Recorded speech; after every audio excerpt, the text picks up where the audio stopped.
مژگان جاغوری خواهر عزیز مو هسته که بریم ویدیوی کامل در خود چینلش بگیریم که چی کرده.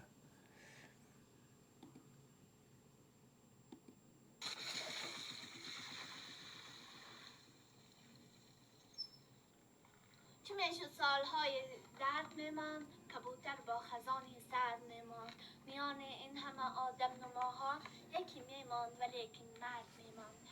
بسم الله الرحمن الرحیم. بیننده های عزیز سلام، امید که جور صحتمند باشه. خوش آمدید در برنامه امروزی ما.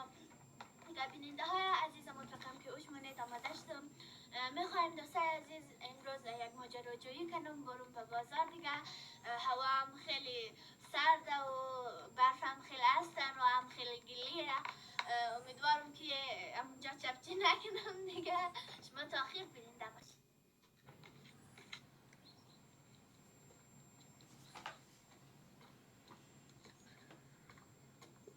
واقعا این برف چقدر قشنگ معلوم میشه در خب بیننده های عزیز، زمستان. بی برف واقعا لذت نداره. جالبم قصه کنم دیگه. امیدوارم مورد توجهشون قرار بگیرم. خب دوست عزیز، یک فابریکه بوده که خیلی کارمند زیاد داشته ده. یک روز از طرف امزی مدیر فابریکه اعلان میشه که کسی که مانع پیشرفتی از شما میشد مرد.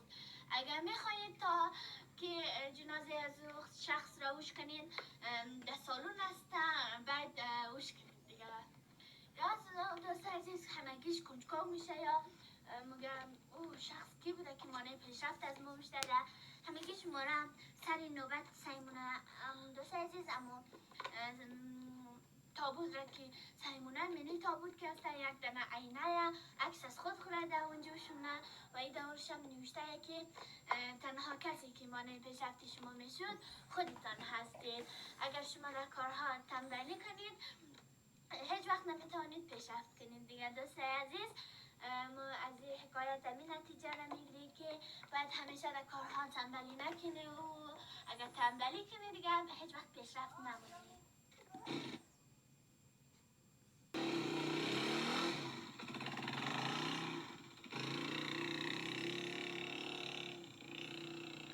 سرگم چی گیل و لایه به خدا.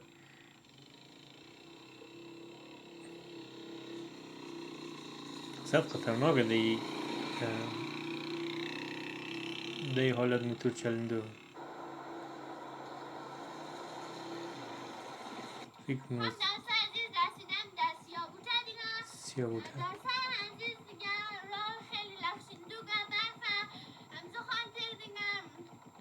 خوب سه یخیده. پیشایموشتم دیگه. شما تا این روزای برفی بازار نریدی، دور هم نرید قد موتور. دیستکش دیره نداره. خب دوست عزیز دیگه همجور در یک رستوران یک برگر سفارش دادم تا برگر میه. آقای برگرشون سلام نکه کمرمه. زنده باد آقا جان. بسم الله الرحمن الرحیم. خدمت همه بیننده ها سلام عرض می‌کنم. قربان زنده باد. باشید.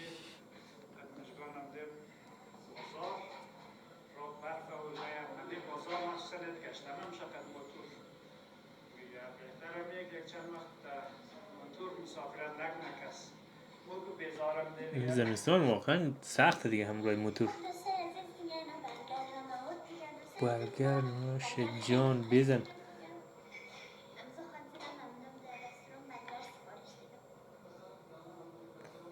کم کم تلخ میشه.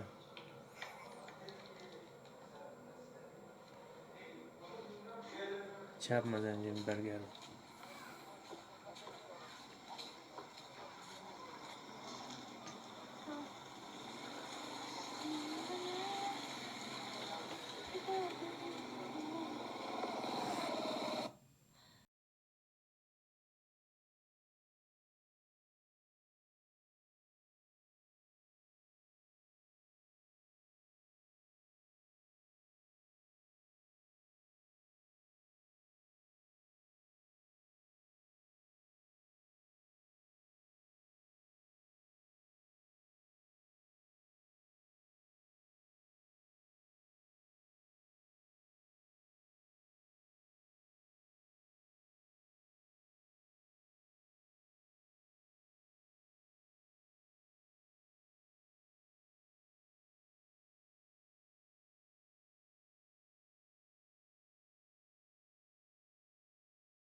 یه میتونم یخ بود.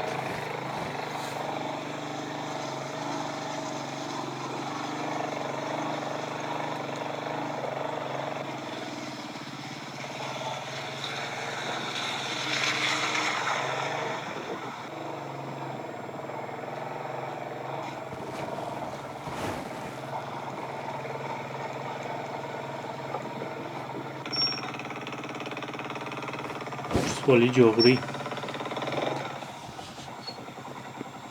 خب دوستای عزیز دیگه نیم ولسوالی جا خونیه دیگه نیالی شما راهار توخید.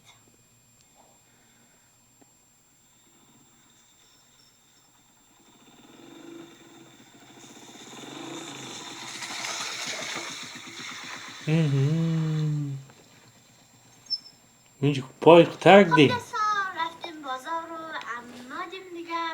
خیلی دوستای عزیز یخ بود دیگه. دون را خیلی گیل بود، لای بود، برف بود. پایان دوستای عزیز به خیخ کرد دیگه. دیگه دوستای عزیز در این روزا تا شما در موتور بازار ندیده جای دیگه خیلی سخته دیگه. دوستای عزیز دیگه ای بود برنامه امروزی ما. امیدوارم از این برنامه لذت برده شید. دوستای عزیز چنل مژگان جاخوری را سابسکرایب کید، ویدیوهای از ما لایک کید و دوستای عزیز منتظر ویدیوهای جدید از ما باشید دیگه. در آخرم دوستای عزیز یک آهنگ بلدش ملوم. امیدوارم که خوشتون باید دیگه. خدایا نگهدار شید. واقعا جای خوشحالیه که آقای گو میتونه موتور سرش آزادانه، اما حد قرق به حق و حقوق میرسه دیگه. دوستای عزیز اگه از ویدیو خوشتان آمد، اول اینکه این آغیزمو خیلی کوشش کرده که برایش ویدیو جور کنه. برن اول چینل چرا سابسکرایب کن، ویدیوهاش را سکین تا بتونین آقای کوچیک ما را حمایت کرده باشین دیگه. ما را از یاد نبرین، لایک و سابسکرایب یادتان نرود. تا دیداری بعد، خدا نگهدارتان.